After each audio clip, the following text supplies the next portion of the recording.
ketika kita tahu ni dosa, lalu kita tidak terobos, kita tahan wajah kita, kita tunduk, itulah iman.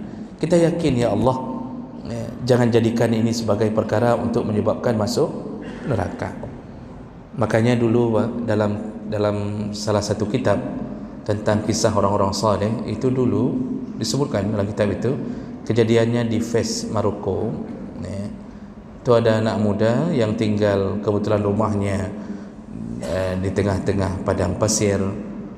Kemudian diceritakan bahawa ternyata ada musafir, seorang perempuan yang ketinggalan rombongan, sehingga perempuan ini bingung mau ke mana, dan dia menyusuri jalan itu sampai dia menemukan rumah tersebut, dan di rumah tersebut cuma anak muda ini tinggal, dan keadaan sudah malam.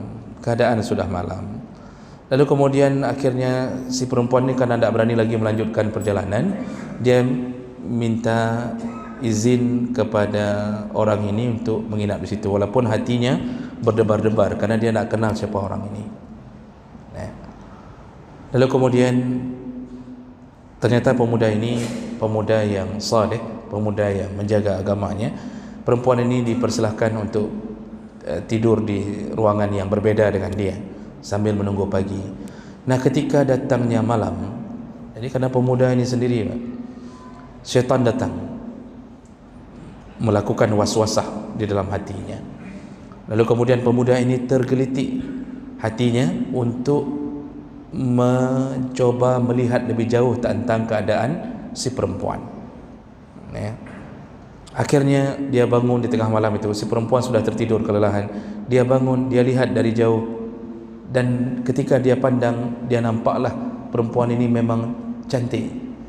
Itu kan cantik itu karena syaitan sudah mulai waswasah. Maka dalam hati itu sudah mulai, kok lega aku, apalagi selama ini tinggal sendiri, Pak. Makanya paling cepat tergoda itu orang-orang yang hidup sendiri. Makanya para bujangan itu kalau sudah ada rezeki, tak perlu nunggu PNS, bang. Apa saja menikahlah. Yang jadi masalah tidak ada yang mau menikah sama dia, itu yang jadi masalahnya. Kalau tidak sanggup, maka berpuasalah. Jadi pemuda ini dibisikkan begitu, dan dia memandang, Masya Allah cantik, tergodalah hatinya. Ketika matanya terus memandang, semakin tambah kecantikan perempuan ini.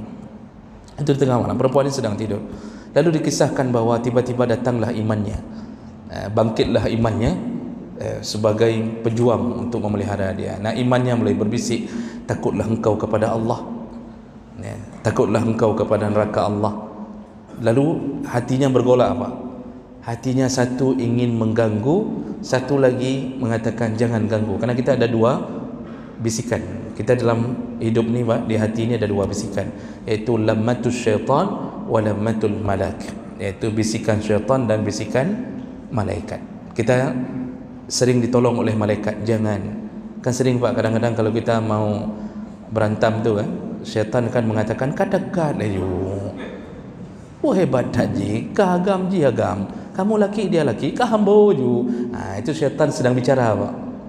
Jadi bahasa kahambo ju itu syaitan. Makanya ketika kita mau berantam dengan tetangga, isteri datang dari belakang, "Ne hambo ju," kata isteri.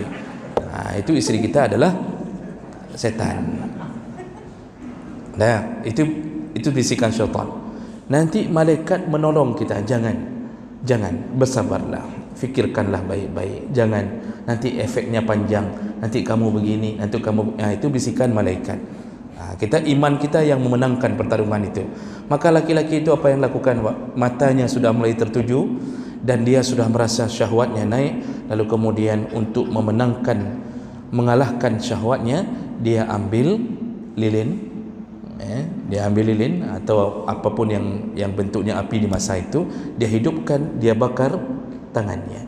Begitu dia bakar telapak tangannya, terasalah panasnya. Di situ dia mengatakan, "Ya Allah, api ini tidak sanggup kutahan. Bagaimana aku bisa menahan nerakamu?" Di situ kalah nafsunya, Pak. Akhirnya dia tidur kembali. Tak mau lagi dia lihat perempuan itu. Makanya pandangan mata itu cukup bahaya. Makanya bapak-bapak yang duduk di kedai-kedai kopi itu bawalah korek.